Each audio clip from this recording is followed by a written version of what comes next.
The night shift dispatcher froze mid-sip of her coffee, the ceramic mug trembling in her hands as the bloodied German shepherd burst through the reinforced glass doors of Pinewood Valley Police Station. What should have been another quiet California evening shattered into chaos as the massive dog collapsed onto the linoleum floor, revealing a baby strapped securely to his back with torn fabric and what looked like a child's blanket. Officer Jennifer Walsh's hand shot to her weapon, then stopped dead when she heard the infant's weak cry echoing through the lobby. The shepherd's amber eyes locked onto hers with desperate intelligence, his fur matted crimson, paws leaving bloody prints that told a story of unimaginable journey through hell itself. Sergeant Rodriguez stumbled backward, knocking over his chair as he reached for the emergency phone. "Jesus Christ, Jen, where did they come from?" The baby couldn't be more than 14 months old, her tiny fist clutching the dog's ear as if holding on to life itself. This wasn't just a rescue. This was a miracle wrapped in horror. "Call every unit," Walsh commanded, her voice steady despite her racing heart. "And get paramedics here now." What kind of nightmare had driven this dog to carry a baby through whatever hell lay beyond those doors? Leave a like and share your thoughts in the comments along with the city you're watching from now. Let's continue with the story. David Mitchell had always believed a man's worth was measured by his ability to provide for his family. At 42, with calloused hands from 15 years in construction and shoulders broad enough to carry the weight of the world, he'd built his life on that simple truth. But 8 months of unemployment had stripped away more than just his paycheck. It had stolen his sense of purpose, leaving him staring at foreclosure notices while his 14-month-old daughter Lily played innocently on the living room floor of their modest Pinewood Valley home. The $127,000 in medical debt from Lily's premature birth sat like a boulder on his chest. Every night, he watched his wife Catherine count and recount the same $27 in her wallet, her auburn hair falling across her face as she tried to make impossible math work. She'd been forced to leave her teaching position at Pinewood Elementary when Lily arrived 10 weeks early, and the NICU bills had devoured their savings faster than the wildfires that threatened their Northern California town each summer. Rex, their 5-year-old German shepherd, seemed to understand the family's desperation better than any human could. The dog they'd rescued from a kill shelter 3 years ago had become Lily's devoted guardian, positioning himself between her and any perceived threat, sleeping outside her nursery door every night.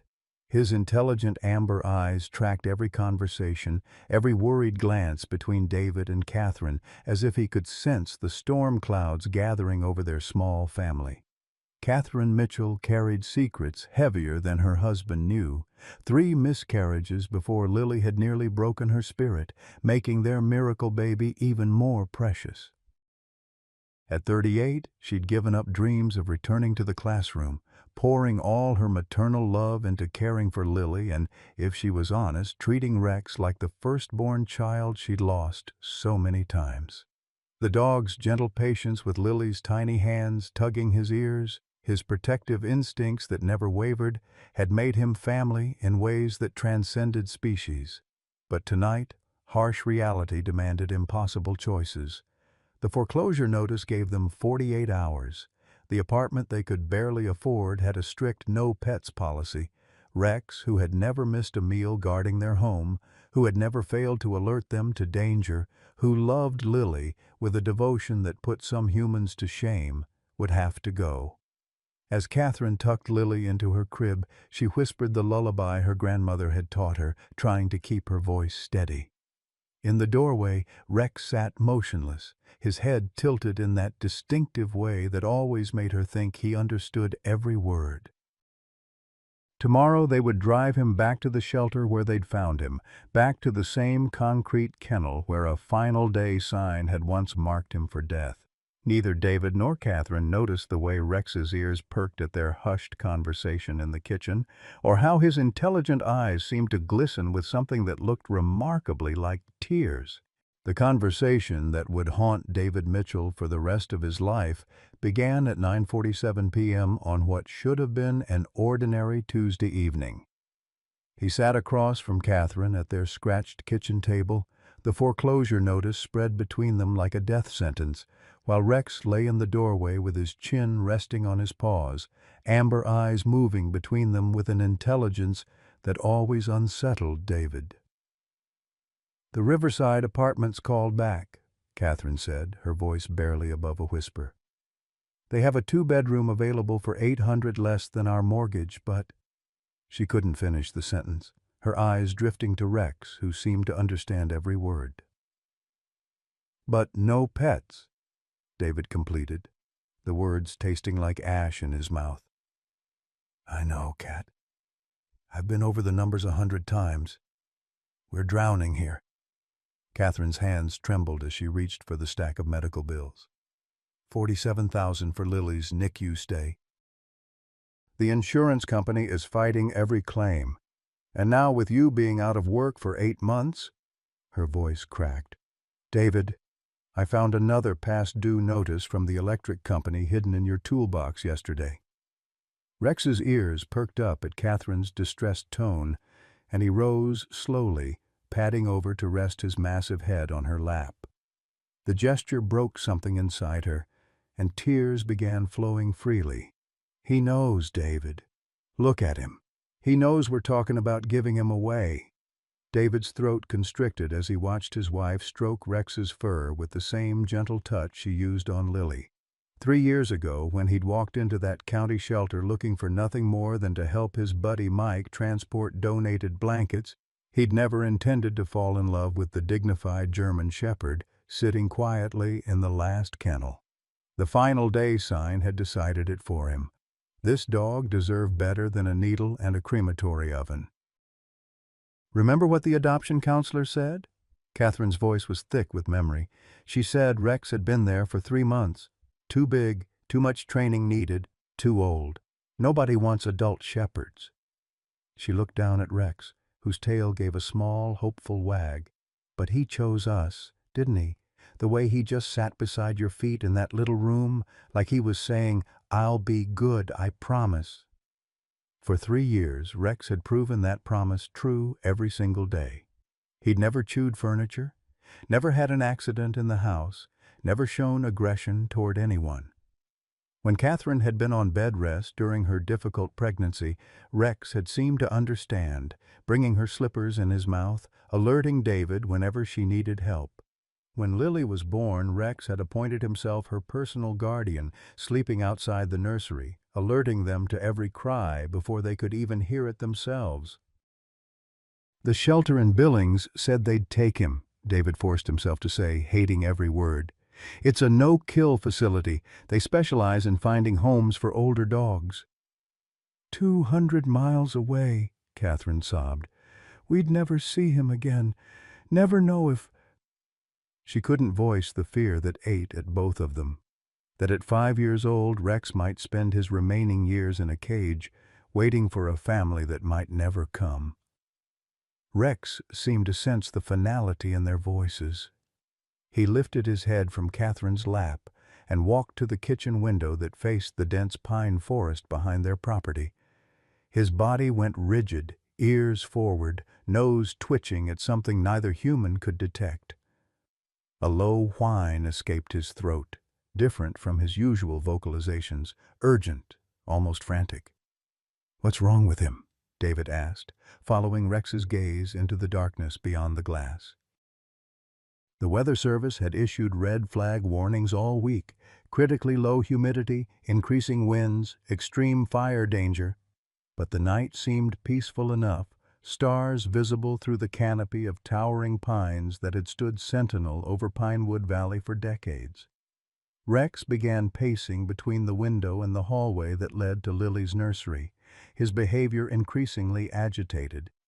He would stop, sniff the air deeply, then pace again, occasionally looking back at David and Catherine with an expression that seemed almost pleading. "Maybe he senses how upset we are," Catherine suggested, but her voice held uncertainty. Rex's behavior was unlike anything they'd seen before. Not the simple distress of a dog sensing human emotion, but something more primal, more urgent. At 11:23 p.m., David made the phone call that would seal their decision. The Riverside Apartments had another family interested in the unit. They needed an answer by morning, along with first month's rent and security deposit. As David hung up the phone, he found Rex sitting directly in front of him, those intelligent amber eyes holding his gaze with an intensity that made his skin crawl. "I'm sorry, boy," David whispered, kneeling to cup Rex's massive head in his hands. "I'm so damn sorry. If there was any other way." Rex's response was to walk to Lily's room and lie down across the threshold, as if understanding that tonight might be his last night to guard the child he loved more than his own life. At 3:15 a.m., the lightning that would change everything struck a century-old Douglas fir 2 miles northeast of Pinewood Valley. Rex's head snapped up from his position outside Lily's nursery door, his nostrils flaring as he detected the acrid scent of smoke carried on winds that had been building strength all night. While David and Catherine slept fitfully in their bedroom, exhausted from the emotional weight of their decision, Rex rose silently and began his patrol of the house, something deep in his genetic memory screaming danger.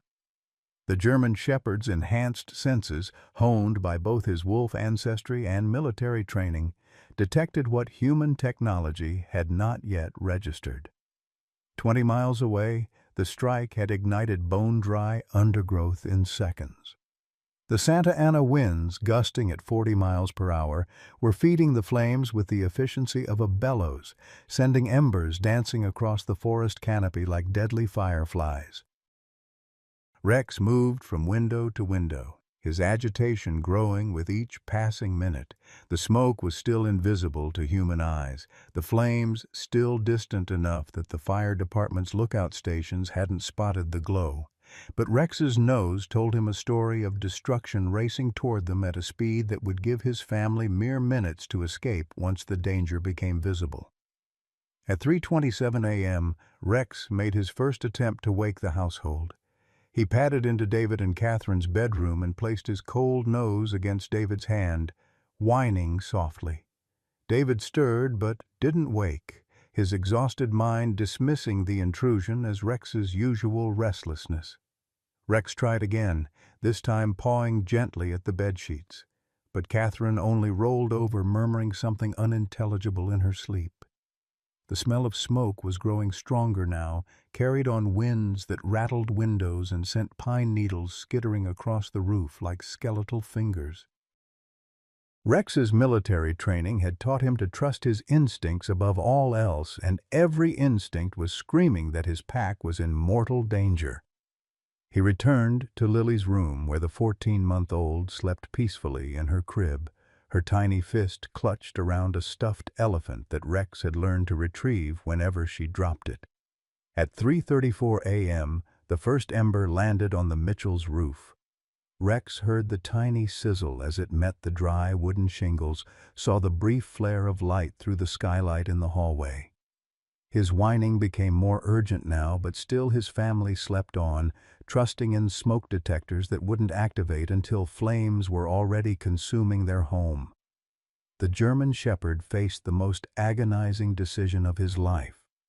Every fiber of his being was programmed to protect this family, but they wouldn't wake, wouldn't listen, wouldn't understand the urgency he couldn't communicate in human words. He could smell more embers now, dozens of them, carried on superheated winds that spoke of an inferno approaching with the speed of a freight train. At 3:41 a.m., Rex made a choice that would forever alter the course of 5 lives. He began barking, not the playful barks Catherine loved to hear when he played with Lily, not the alert barks that announced visitors, but the deep, commanding barks of a military working dog signaling imminent danger to his handler. The sound echoed through the small house like cannon fire, finally penetrating the exhausted sleep of the Mitchell family. David bolted upright, his heart hammering against his ribs.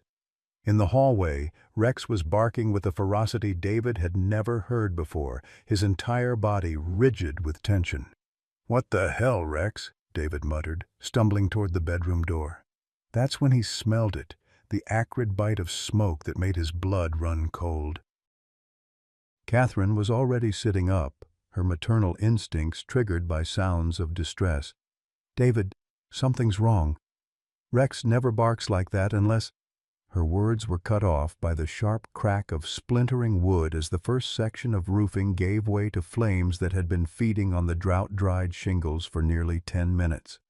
"Fire!" David shouted, adrenaline flooding his system as he saw the orange glow beginning to seep through the ceiling. "Catherine, get Lily! Now!" But even as the words left his mouth, David realized the horrifying truth that Rex had been trying to tell them. Through the bedroom window, he could see an ocean of flames racing down the mountainside toward their neighborhood, moving faster than any fire he'd ever witnessed. The evacuation sirens hadn't sounded because there hadn't been time. The fire department couldn't issue warnings because the fire was outrunning their ability to track it. Catherine stumbled toward Lily's room, but a section of burning roof timber crashed down in front of the nursery door, sending sparks and superheated air rushing through the hallway. Rex was already there, his body positioned protectively between the flames and the baby's room, his fur singed, but his stance unwavering. "The back door!" David yelled, but another crash from the kitchen told them that escape route was already compromised.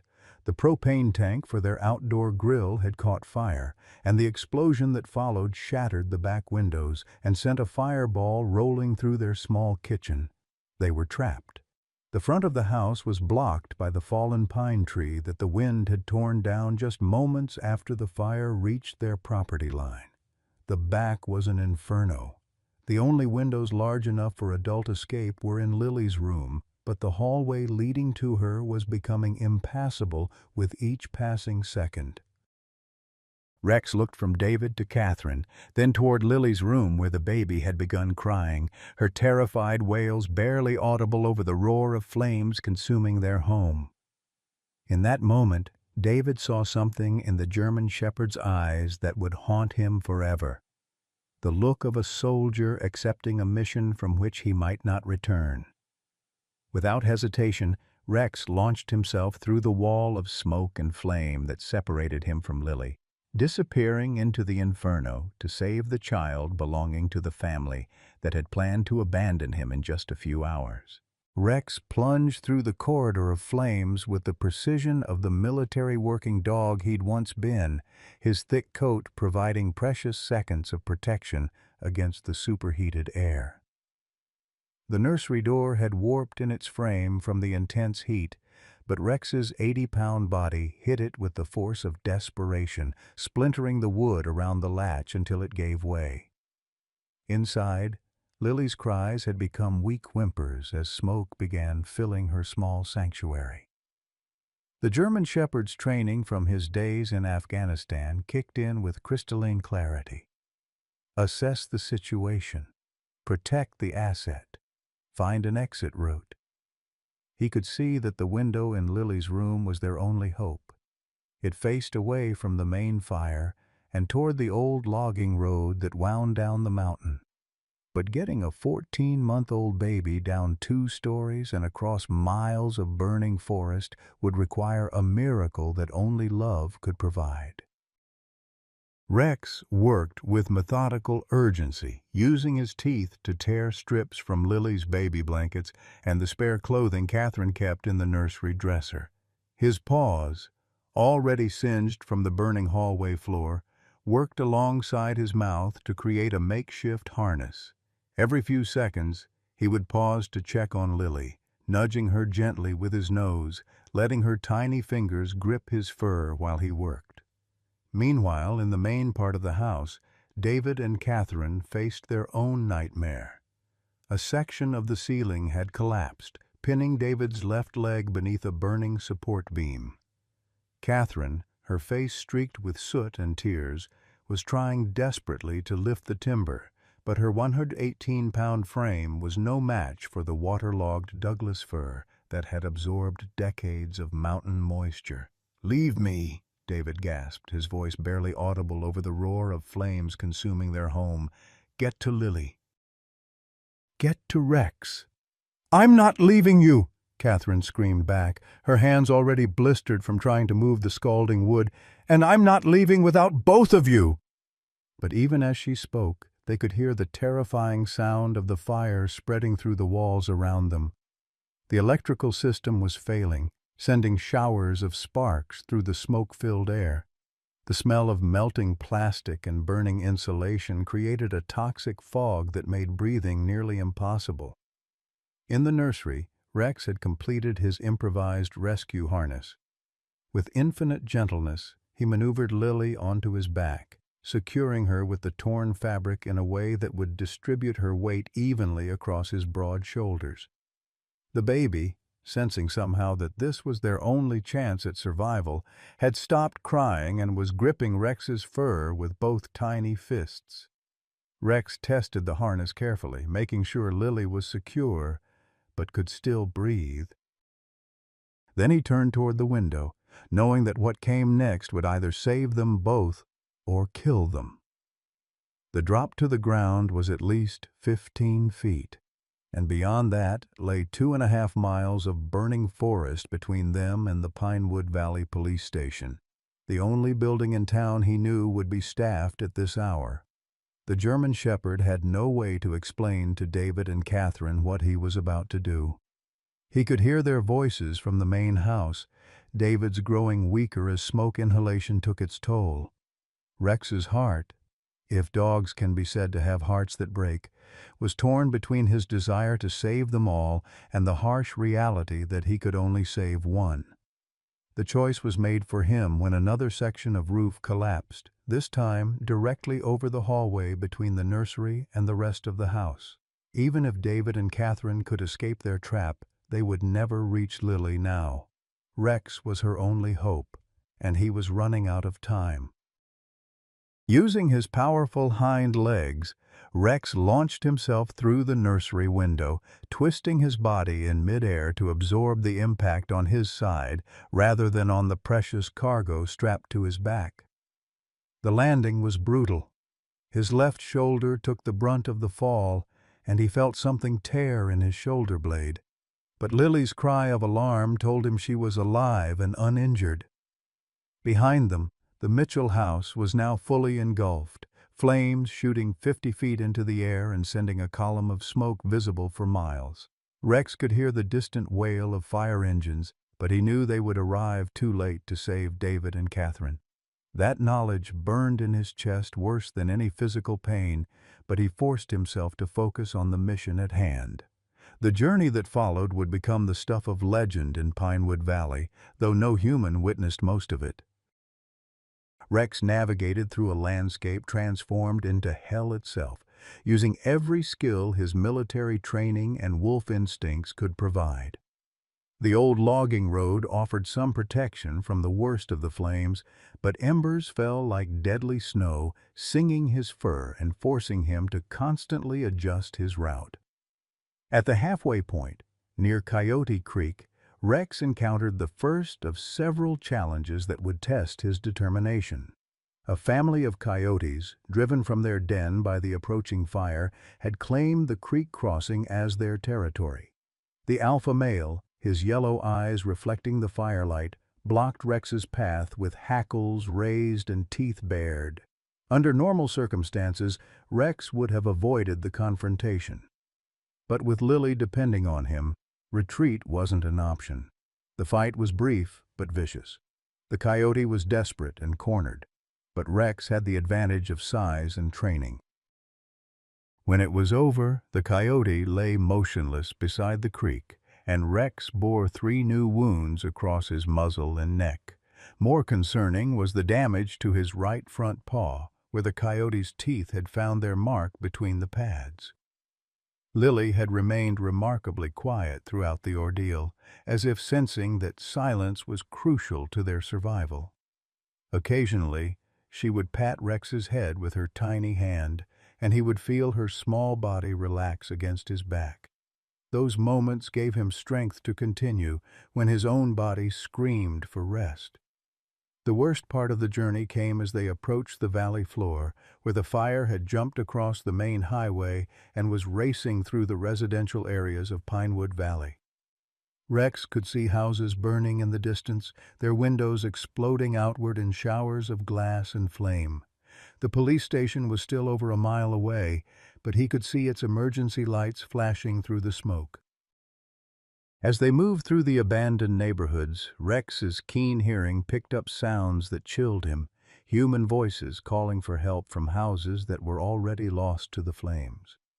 His every instinct screamed at him to investigate, to help, but the weight of Lily on his back reminded him that he could only save one life tonight. The final challenge came just 3 blocks from the police station. A power line, brought down by a falling eucalyptus tree, lay across their path, sparking and hissing in the wet grass where the fire department's trucks had already passed through. Rex could smell the ozone and see the electrical discharge that made the area impassable. With his strength nearly exhausted, his paws burned and bleeding, his shoulder throbbing with each step, Rex was forced to take a detour that added another half-mile to their journey. But Lily's safety was worth any amount of additional suffering. At 6:47 a.m., as the first gray light of dawn began to penetrate the smoke-filled sky, Rex finally reached the glass doors of the Pinewood Valley Police Station. His legs were shaking with exhaustion, his breathing labored from smoke inhalation, and his beautiful coat was matted with blood from a dozen wounds. But Lily was alive, unharmed, and still gripping his fur with the trust that only a child can give. Rex gathered his remaining strength and threw his body against the police station doors, knowing that this moment would determine whether his incredible journey had been worth the cost. Behind him, the sky glowed orange with the fires that had consumed everything he'd ever known and loved. But ahead lay the possibility of salvation for the innocent life he'd sworn to protect. As the doors burst open and the shocked faces of the night shift officers turned toward him, Rex collapsed to his knees but held his position, ensuring that Lily remained secure on his back. He had completed his mission, though the cost, measured in his own blood and the family he'd been forced to leave behind, would haunt him for whatever time he had left. The last thing Rex saw before darkness claimed him was Officer Jennifer Walsh's face, filled with wonder and disbelief, as she reached out to carefully lift Lily from his back. Only then did Rex allow himself to surrender to the pain and exhaustion that threatened to consume him. Officer Jennifer Walsh had seen her share of emergencies during 12 years with the Pinewood Valley Police Department, but nothing had prepared her for the sight of Rex collapsing in their lobby with a baby strapped to his back. As she carefully lifted Lily from the makeshift harness, her hands trembling with adrenaline, the full scope of what had just occurred began to dawn on her. This wasn't just a rescue. This was a miracle wrapped in blood and fur. "Get Doc Patterson on the line now," Walsh commanded, cradling Lily against her chest as the baby's weak cries filled the station. "And call fire dispatch. We need EMTs here immediately, and they need to know there are people still trapped in the fire zone." Detective Robert Hayes burst through the back doors, having heard the commotion from the break room. "Jesus, Jen, what happened? Where did they come from?" His eyes widened as he took in Rex's battered form, the German shepherd's breathing shallow and labored, his once magnificent coat singed and matted with blood. "I don't know yet," Walsh replied, checking Lily for injuries with the methodical precision of someone trained in emergency response. "But this dog just carried this baby through hell itself. Look at his paws. They're burned down to the pads. And these bite marks on his neck." She trailed off, recognizing the distinctive puncture wounds of a predator attack. Rex stirred at the sound of their voices, his amber eyes struggling to focus on Walsh's face. Even in his weakened state, his protective instincts remained sharp. He tried to lift his head to check on Lily, but the effort proved too much, and he collapsed back onto the cold linoleum floor. Within minutes, the police station had transformed into a command center for the largest rescue operation in Pinewood Valley's history. Dr. Patterson, the volunteer emergency physician who served the rural community, arrived with his medical bag and immediately began triaging both patients. Lily, despite her terrifying ordeal, appeared remarkably unharmed, dehydrated and frightened but without serious injury.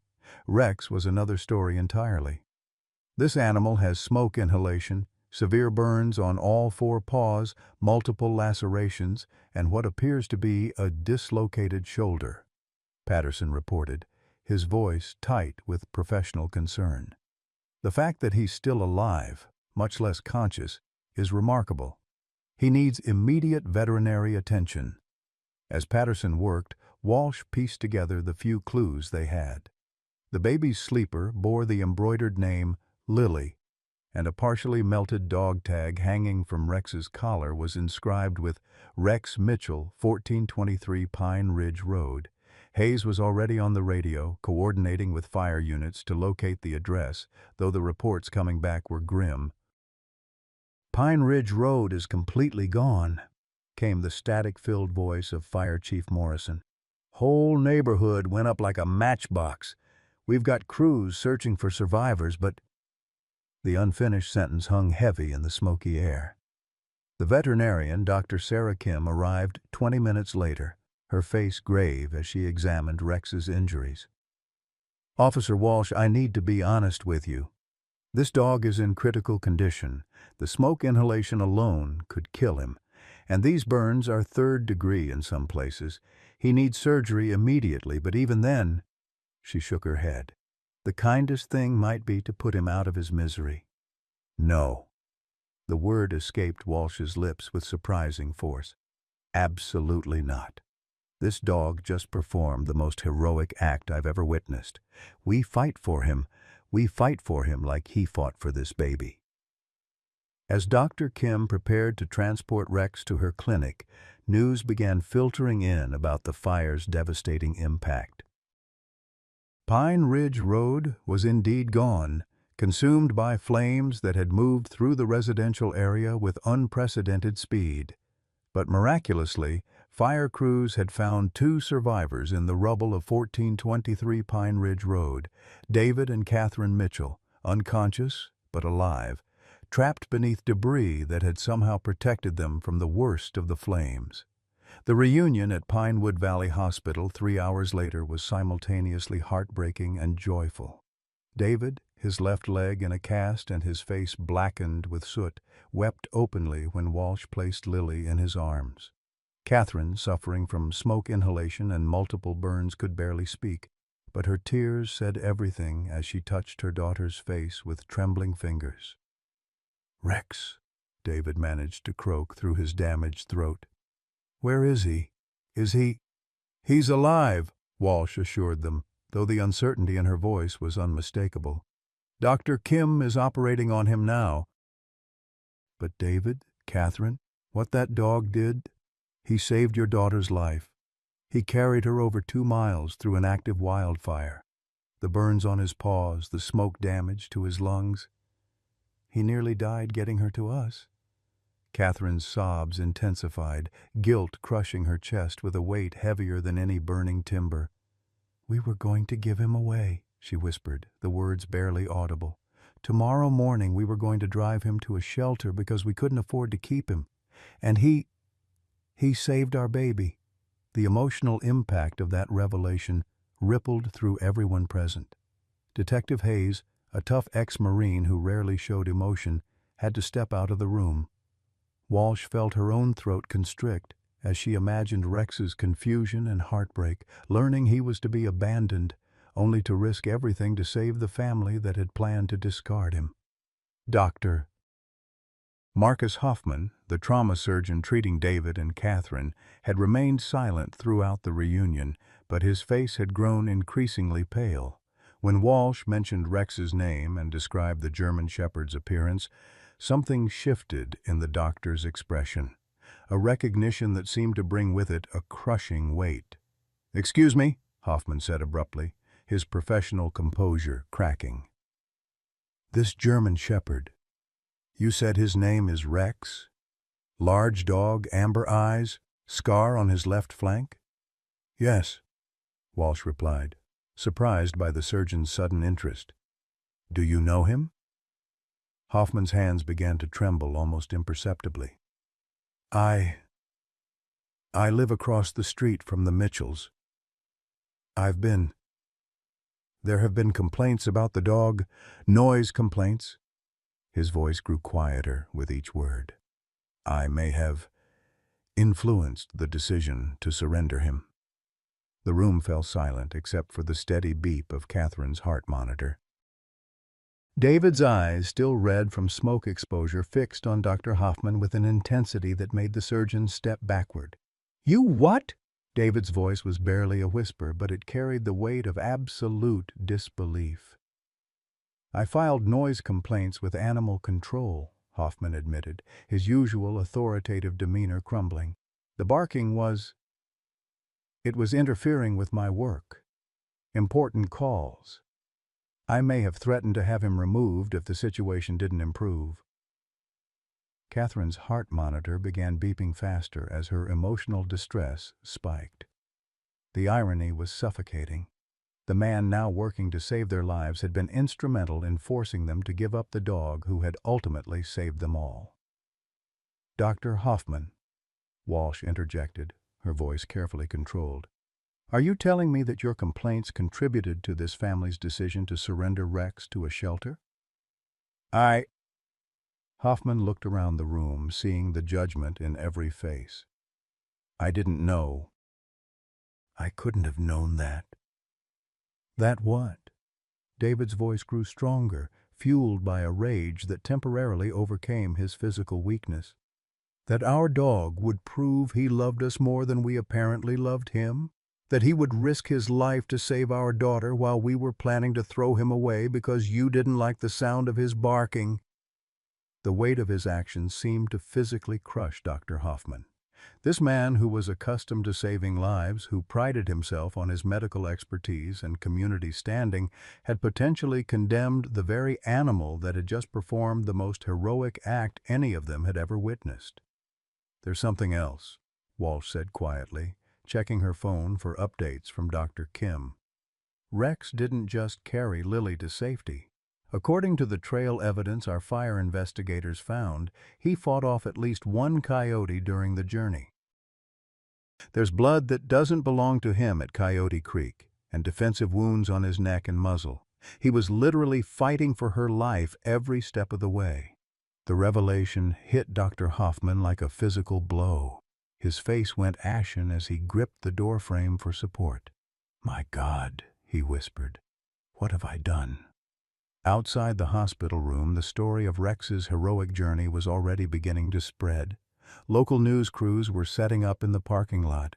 Social media was exploding with hashtags like #RexTheHero, and the hospital switchboard was overwhelmed with calls from people wanting to help the Mitchell family and contribute to Rex's medical expenses.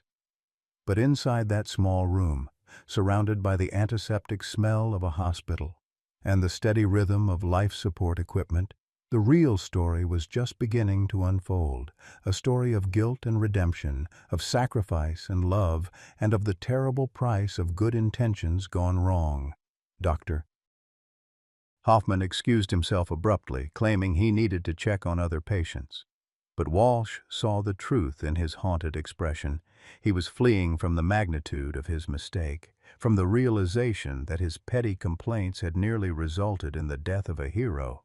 The surgery to save Rex's life lasted 4 grueling hours, during which Dr. Sarah Kim worked with the desperate precision of someone who understood that more than just a dog's life hung in the balance. The German Shepherd's injuries were even more severe than initially assessed. Third-degree burns covered 30% of his body, his lungs were damaged from prolonged smoke inhalation, and the shoulder dislocation had torn several ligaments that would require delicate reconstruction. At Pinewood Valley Hospital, Catherine's condition took a sudden turn for the worse. What had initially been diagnosed as smoke inhalation and minor burns revealed itself to be something far more serious when she began experiencing severe abdominal pain and bleeding. Dr. Hoffman, despite his emotional turmoil over Rex, was forced to make a devastating discovery during emergency surgery. Catherine was 6 weeks pregnant, and the trauma from the fire was threatening both her life and that of her unborn child. The news hit David like a sledgehammer to the chest. As he sat in his wheelchair holding Lily against his uninjured side, the full scope of what they had almost lost and what they still might lose crashed over him with suffocating weight. They had been planning to give away Rex because they couldn't afford to support their current family, never knowing that their family was about to grow by one more precious life. "The pregnancy is very early," Dr. Hoffman explained, his voice hollow with exhaustion and guilt. "The smoke inhalation and stress from the fire have caused complications. There's significant bleeding, and we're having difficulty stabilizing her condition. The next 24 hours will be critical for both Catherine and the baby." Officer Walsh, who had remained at the hospital despite the end of her shift, felt the crushing weight of responsibility settling on her shoulders. If Rex died, if Catherine lost the baby, if this family that had already sacrificed so much was forced to endure even more loss, she wasn't sure she could bear witness to that level of tragedy. The first glimpse of hope came at 2:30 p.m. when Dr. Kim emerged from surgery, her scrubs stained with blood, but her expression cautiously optimistic. "Rex is alive," she announced to the small crowd that had gathered in the waiting room. "The surgery went better than expected. We were able to repair the shoulder damage and his vital signs are stabilizing. But he's not out of danger yet. The smoke damage to his lungs is severe, and there's always the risk of infection with burns this extensive." David's relief was so profound that it left him lightheaded. "Can we see him? Can Lily see him? She keeps asking for Wex. That's what she calls him." "He's heavily sedated right now," Dr. Kim replied gently. "But yes, I think a brief visit might actually help his recovery. Dogs respond well to familiar voices and scents, even when unconscious. Just prepare yourselves. He looks pretty rough right now." The sight of Rex in the veterinary ICU was almost too much for David to bear. The magnificent German shepherd who had raced through their house every morning, who had gently carried Lily's toys in his mouth, who had been the picture of strength and vitality, now lay motionless on a steel table, his body covered in bandages and connected to more machines than David had thought possible for a veterinary clinic. But when Lily saw Rex, something remarkable happened. The 14-month-old, who had been unusually quiet and clingy since the ordeal, suddenly became animated. She reached toward Rex with both hands, babbling, "Wex! Wex!" with such enthusiasm that Rex's ears twitched in response, even through his sedation. "He can hear her," Dr. Kim observed with wonder. "Look at his vitals. His heart rate just became more regular when she started talking." David wheeled his chair as close to Rex as possible, allowing Lily to gently pat the one small section of the dog's head that wasn't covered in bandages. "Thank you," David whispered, his voice breaking. "Thank you for saving our little girl, boy. Thank you for being better than we deserved." The emotional scene was interrupted by a commotion in the clinic's waiting area. Dr. Hoffman had arrived, carrying an enormous bouquet of flowers and what appeared to be a check in his hand. His usually immaculate appearance was disheveled, his silver hair uncombed, his expensive suit wrinkled as if he had slept in it. "Dr. Kim," Hoffman called out, his voice urgent, "I need to speak with you about Rex's medical expenses. I want to cover everything, surgery, medications, rehabilitation, everything, whatever it costs." Dr. Kim looked confused. "Dr. Hoffman, I don't understand. You're not listed as the owner, and I thought you lived across the street from the Mitchells. Are you a friend of the family?" The question hung in the air like an accusation. Hoffman's face crumpled as he struggled to find words that could adequately express the magnitude of his guilt and his desperate need to make amends. "I'm the reason they were giving him away," he admitted, his professional composure completely shattered. "My complaints to animal control, my threats about noise violations, I forced them into a position where they felt they had no choice but to surrender him. And now this dog has proven himself to be a hero, and I—" He couldn't finish the sentence. David, overhearing the conversation from Rex's bedside, felt a surge of anger so powerful it temporarily overcame his grief. "You son of a bitch," he said quietly, his voice carrying clearly across the small clinic. "You arrogant son of a bitch." "David, please," Dr. Kim interjected, sensing the potential for a confrontation that could escalate quickly. "No," David continued, his voice growing stronger. "He needs to hear this. Dr. Hoffman, your precious peace and quiet was more important to you than our family's happiness. Your important phone calls couldn't be interrupted by the sound of a dog who was doing exactly what dogs are supposed to do, protecting his family, alerting us to dangers we couldn't see."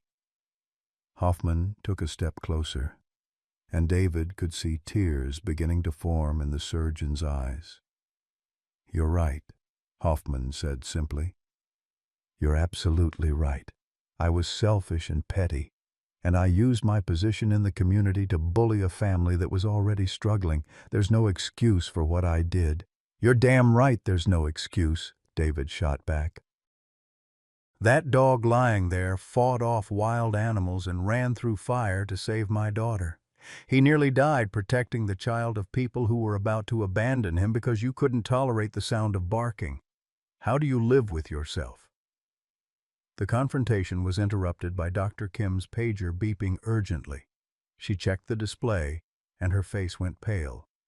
"I need to get to the hospital immediately," she announced. "There's been a complication with Catherine's surgery." The drive to Pinewood Valley Hospital was a blur of sirens and desperate prayers. David, still in his wheelchair, was loaded into an ambulance while Officer Walsh followed in her patrol car with Lily. Dr. Hoffman, despite the hostility directed toward him, insisted on accompanying them, his medical expertise potentially crucial in whatever crisis awaited them. When they arrived at the hospital, they found chaos in the surgical wing.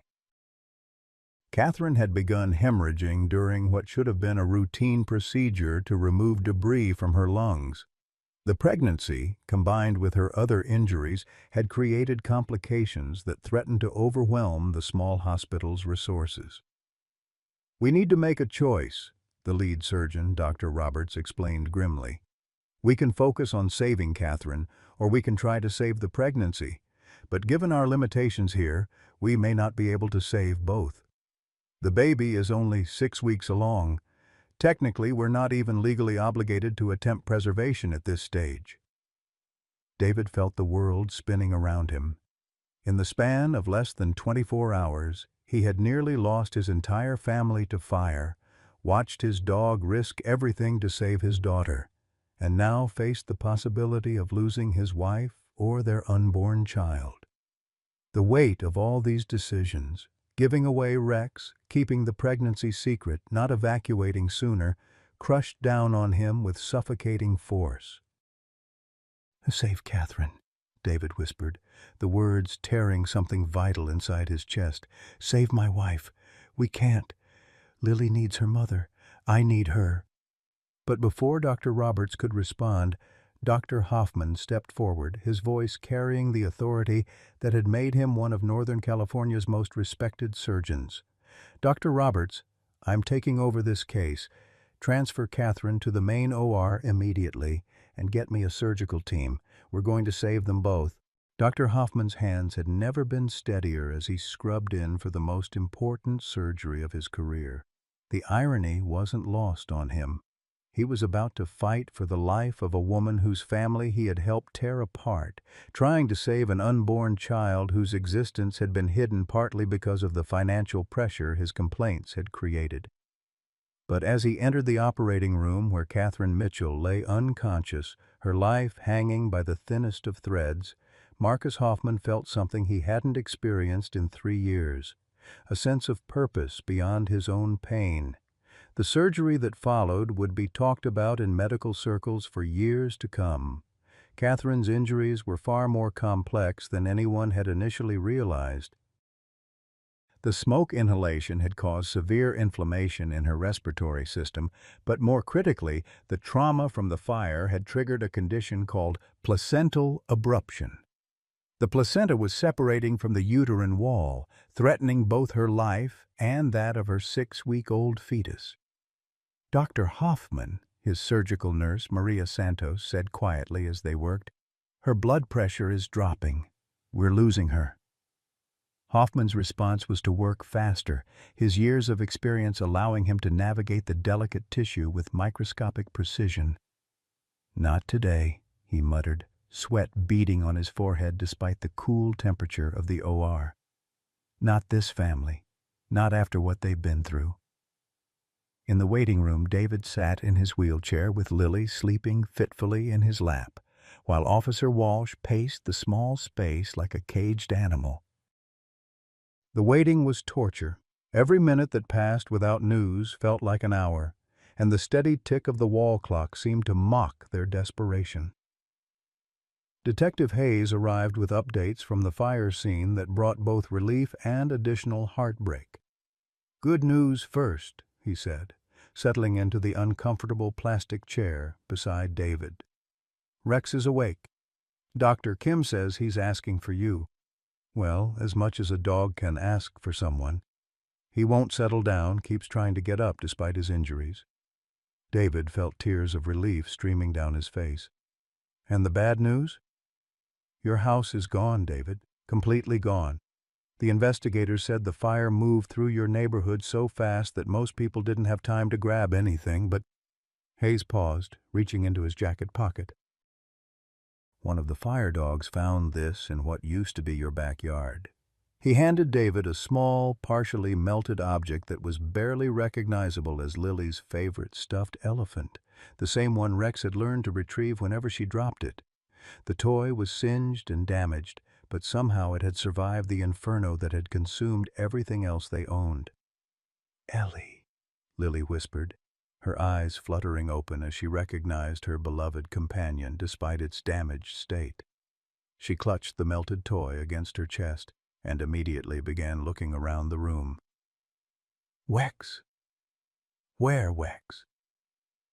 The sight of his daughter asking for the dog who had saved her life while holding the only possession that had survived their family's destruction was almost too much for David to bear. "Rex is sleeping, baby," he managed to say. "He's hurt, but he's going to be okay. He's going to be okay." But even as David spoke those words, he wondered if anything would ever truly be okay again. They had lost their home, nearly lost each other, and now Catherine and their unborn child were fighting for their lives because of trauma that might have been prevented if they had evacuated sooner, if they had been more prepared, if they had made different choices.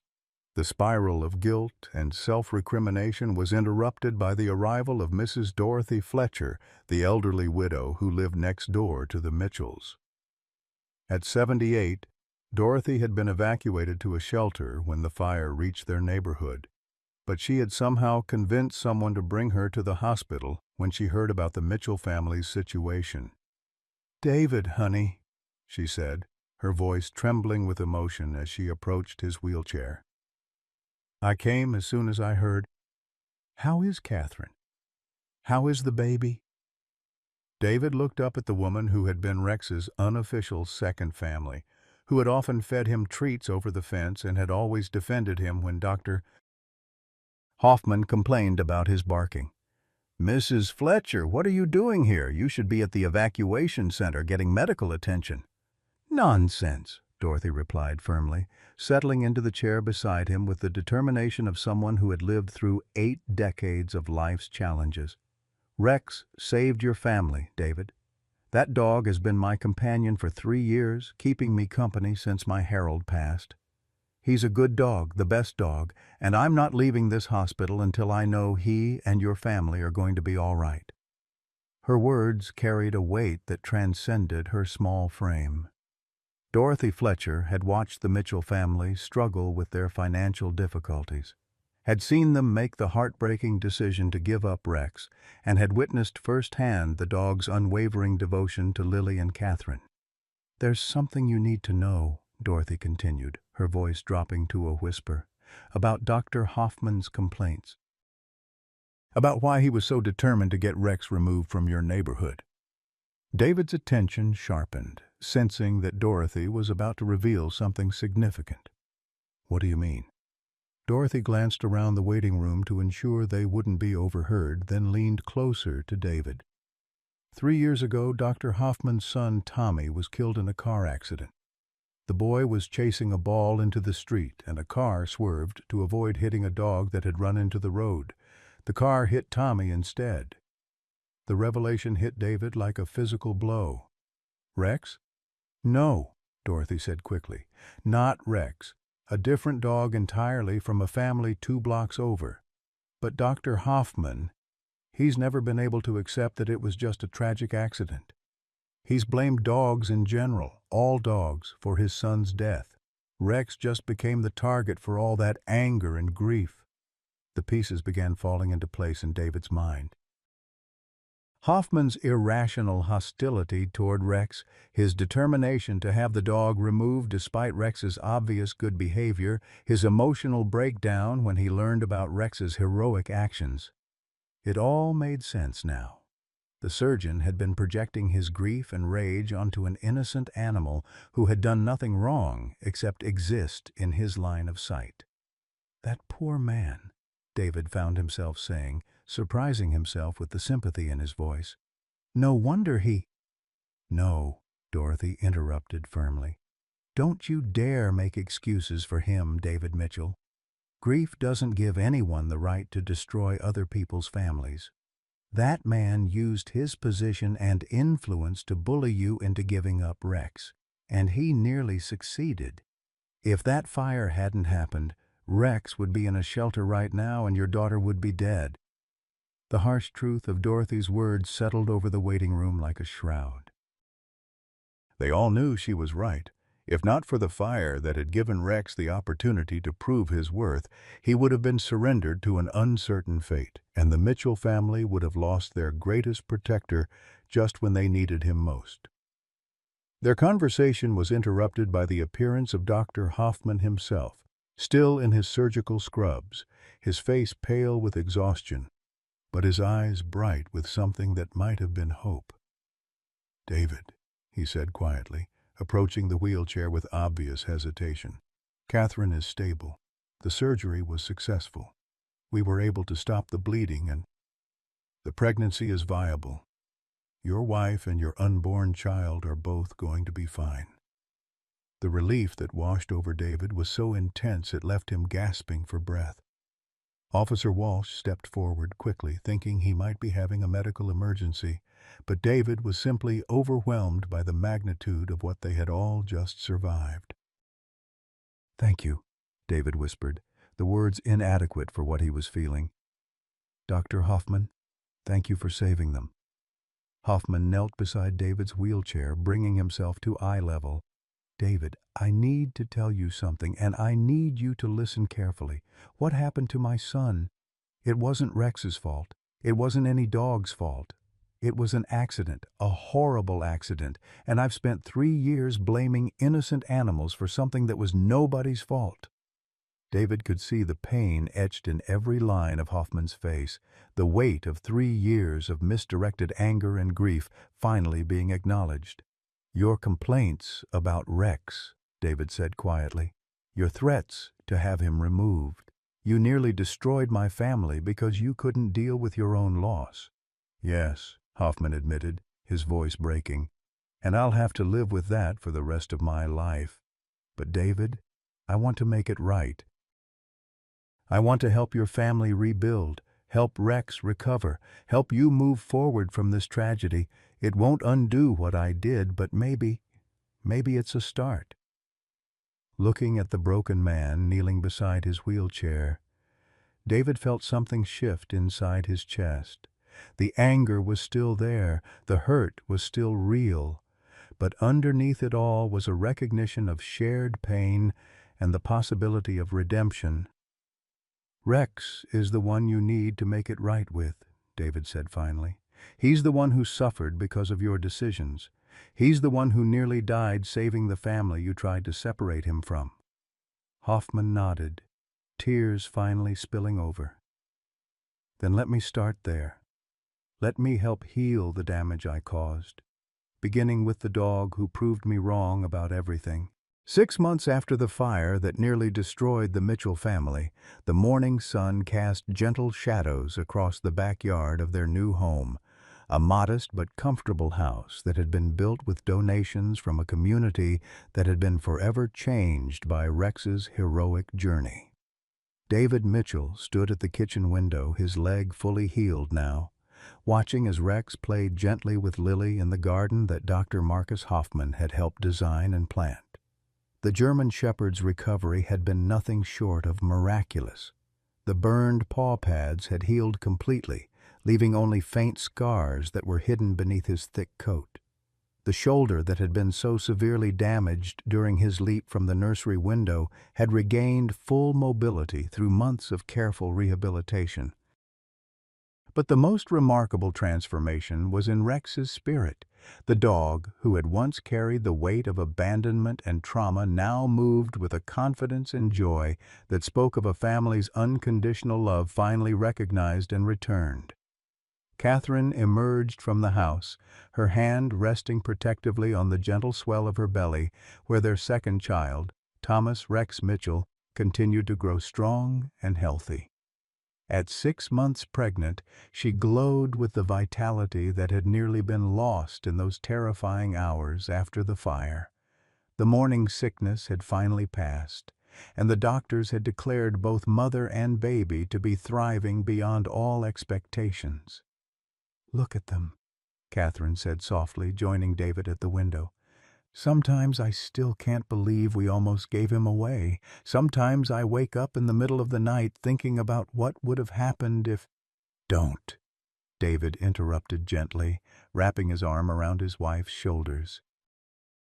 "We can't live in the what-ifs, Cat.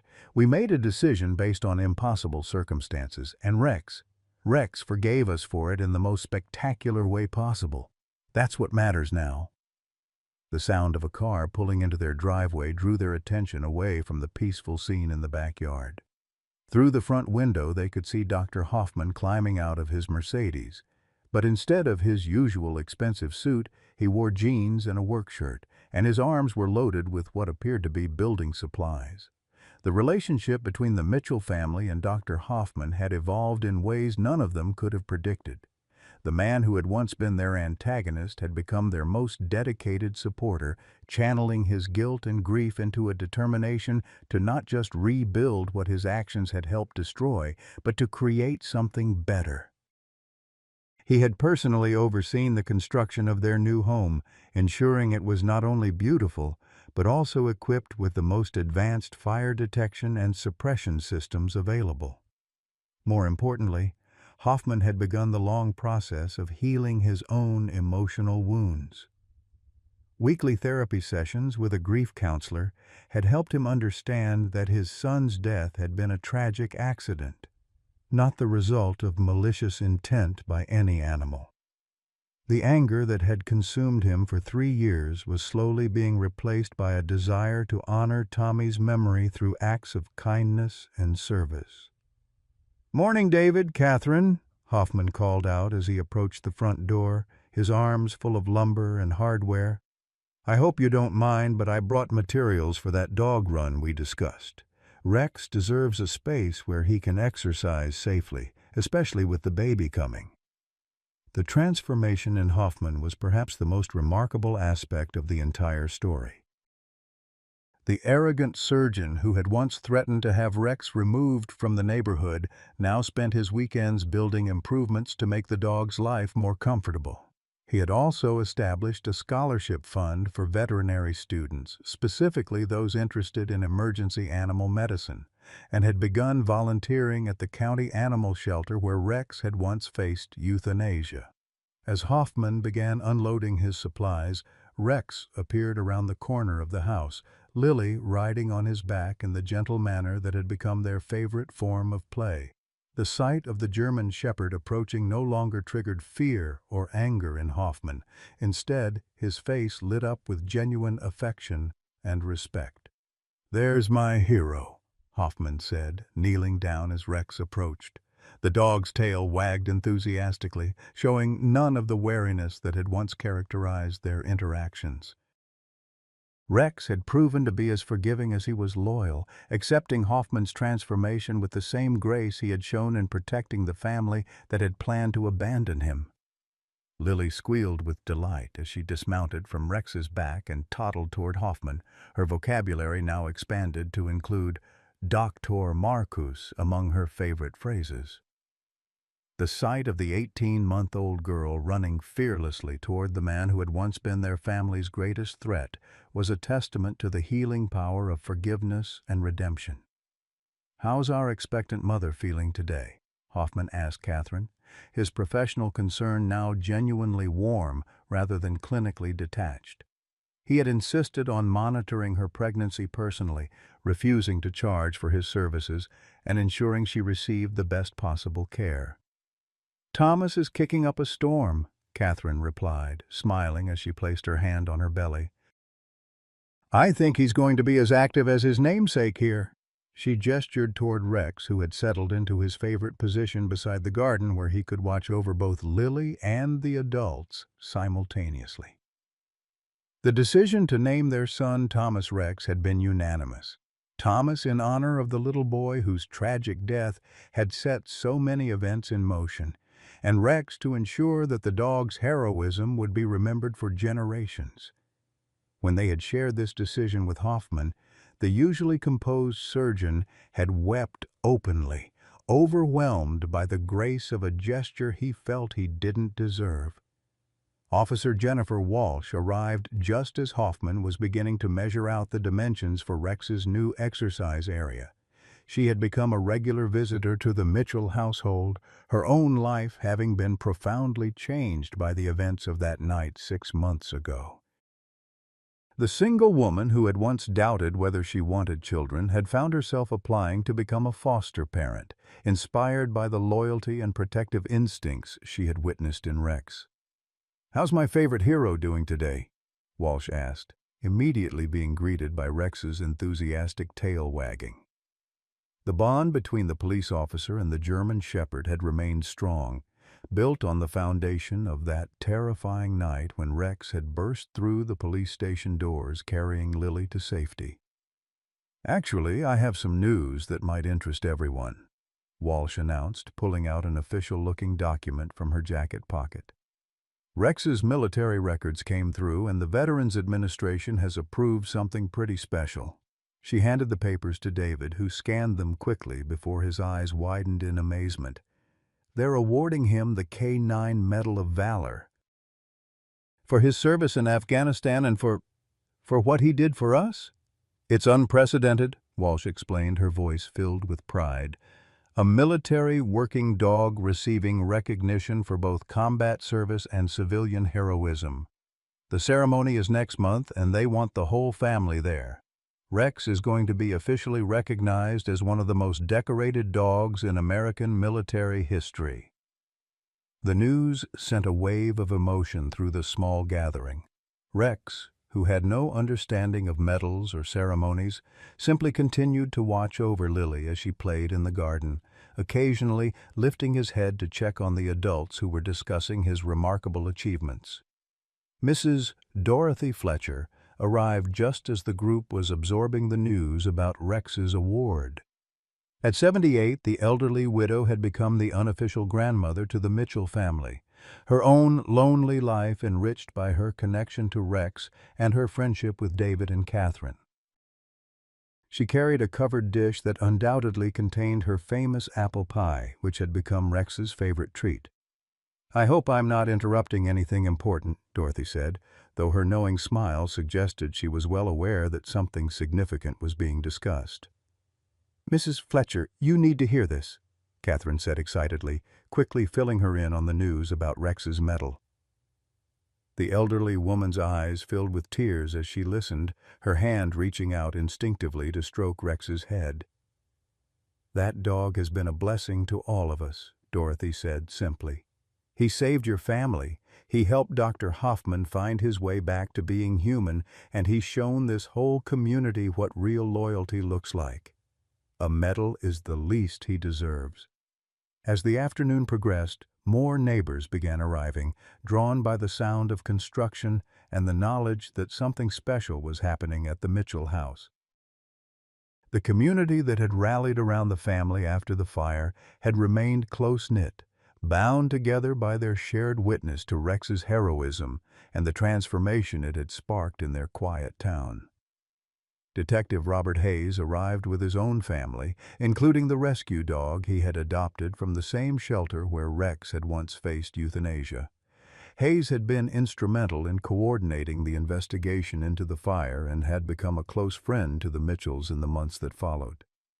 "You know," Hayes said as he watched the impromptu gathering taking shape in the Mitchells' backyard, "I've been thinking about that night a lot lately. About how one dog's courage changed so many lives. Not just yours, but all of ours. We're all different people because of what Rex did." The truth of that statement was evident in the faces around them. Dr. Hoffman, who had found redemption through service and forgiveness. Officer Walsh, who had discovered her calling to protect children. Mrs. Fletcher, who had found a new family. Detective Hayes, who had learned to see the value in rescue animals. And the Mitchell family themselves, who had learned that true loyalty transcends human understanding. As the sun began to set over Pinewood Valley, casting a golden glow across the gathering, Rex positioned himself at the center of his extended pack. Lily had fallen asleep against his side, her tiny hand clutching his fur with the trust that only children possess. Catherine sat nearby, her hand on her belly where Thomas Rex was growing strong. David and Dr. Hoffman worked side by side, building a space where Rex could run free while still protecting his family. In that moment, surrounded by the people whose lives he had saved and transformed, Rex embodied everything good about the bond between humans and animals. He had shown them that love is not diminished by betrayal, that loyalty is not contingent on reciprocation, and that sometimes the greatest heroes are the ones who save us from ourselves. The German Shepherd, who had once been scheduled for euthanasia, who had been planned for abandonment, who had suffered and sacrificed for a family that hadn't fully appreciated his worth, had become the center of a community bound together by the understanding that some bonds transcend species, circumstance, and even human failure. As night fell over their new home, Rex settled into his favorite position by the back door, where he could watch over his family and his extended pack. Tomorrow would bring new challenges, new opportunities to serve and protect, but tonight, surrounded by love and acceptance, Rex was exactly where he belonged, home.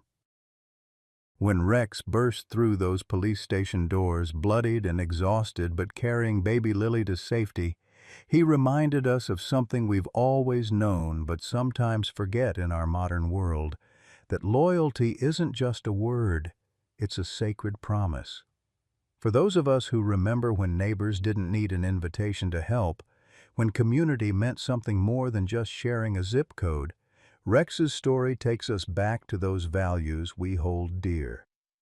This German Shepherd refused to abandon his family when it would have been easier to run, just like so many of you who've weathered life's storms, raising families through difficult times, standing by loved ones through illness, rebuilding after setbacks.